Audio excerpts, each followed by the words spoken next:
Are we recording? Yeah. Have you ever... Alright, let's just relax. Have you ever wanted to avoid an uncomfortable conversation? Or maybe tell someone off? Or raise your voice? Or even...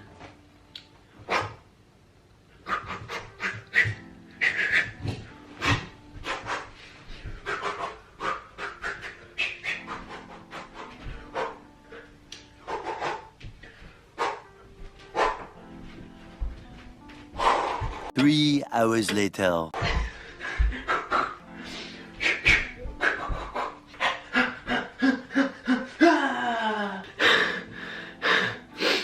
If yes, then you've been part of a conflict. Hey folks, welcome back. This marks the second productivity video. I hope you guys enjoyed the first one, even though it's not doing so hot. But I'm still gonna make this video because I love it. In this video, I'll be talking about conflict. And even though conflict doesn't feel so good, it can have a powerful and positive impact on our lives. So there's a great book, The 5 Dysfunctions of a Team. This was probably what really sparked something for me.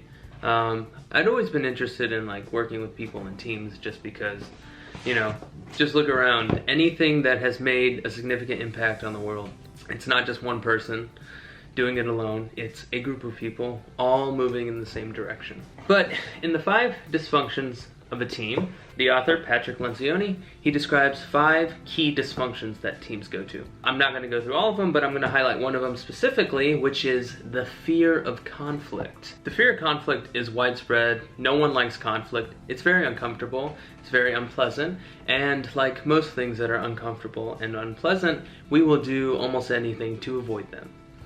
So a telltale sign of the fear of conflict is what Lencioni calls artificial harmony. So basically what this means is, even though there's no obvious conflict in your team, no one is yelling, no one is trying to imitate karate actions in front of each other, there is kind of hidden conflicts. There's things that bother people, but no one says anything about it.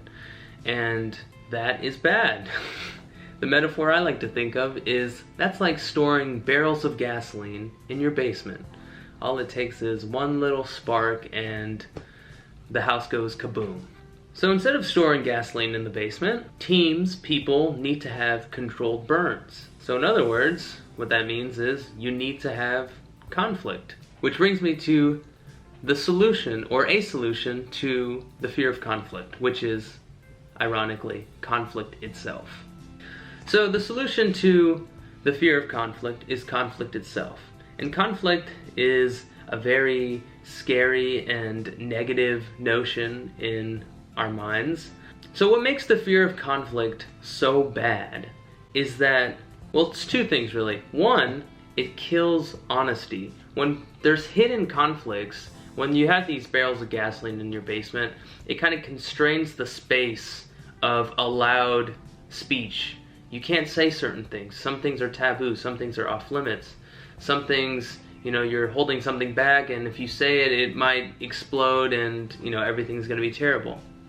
So this fear of conflict kills honesty. People can't be honest with each other and maybe not even honest with themselves. And the second thing is, without these conflicts, teams don't go through the things they need to go through in order to build trust. It's when we kind of overcome obstacles and challenges where relationships are really strengthened and formed. By avoiding conflict, we are denying ourselves the opportunity for honesty and trust. Okay, so now let's talk about fear. The fear of conflict, like many other fears, doesn't usually stem from any kind of actual danger. What it really comes from is the unknown. So consider the example of driving to work. Driving is probably one of the riskiest and most dangerous things we do on a daily basis, but no one's afraid to commute to work. And that's because we do it every day. It's familiar. And things that are familiar aren't scary. So in a similar way, just like how every time you drive and you survive, it becomes less scary, every time a team goes through a conflict and survives, conflict becomes less scary. Okay, so conflict solves the fear of conflict, but what else does conflict do? I think there are two main benefits of conflict. Number one, if there's conflict, that's a signal that there is diversity in your team. And diversity is not just like a, corporate term or something that people do for their PR. Diversity is actually critical if you're trying to solve a diverse set of problems. And then the second thing, which I touched on earlier, is that conflict builds trust. It's when we kind of experience hard times, we experience something uncomfortable and come out the other side still alive, that we start to trust each other and form long-term relationships. And here's the reality of conflict. Conflict isn't just arguments. It's not just fisticuffs. Conflict is a spectrum. It could be a reasonable, rational disagreement with someone, or it could be a full-blown, rumble royale, whatever they call them. And even though this isn't directly helpful, okay, conflict can be, reasonable or it can be very unreasonable. Even though that's not directly helpful, what it does is it highlights the flexibility we have in what kind of controlled conflicts we engage in.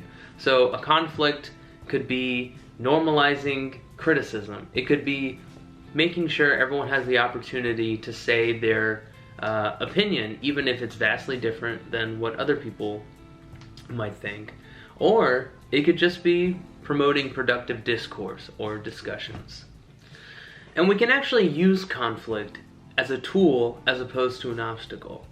So the first thing is, conflict is uncomfortable, which is obvious, but what this means is any sign of discomfort, like the idea of talking to a coworker about something that happened the other day or something they may have said, if that notion is uncomfortable to you, then that is a sign of underlying insecurity and or underlying conflict.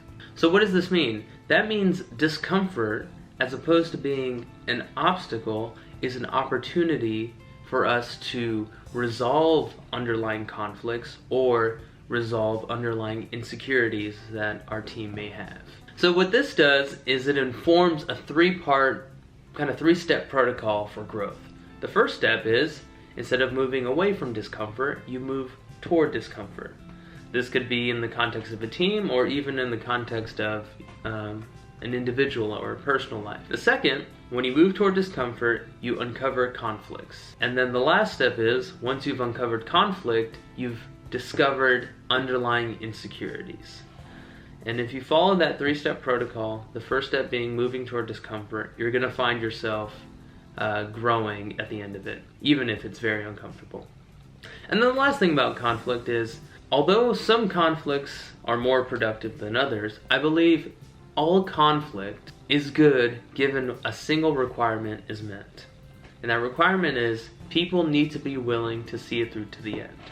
People need to be willing to stick around to see the resolution. If that happens, I believe any kind of conflict is good conflict.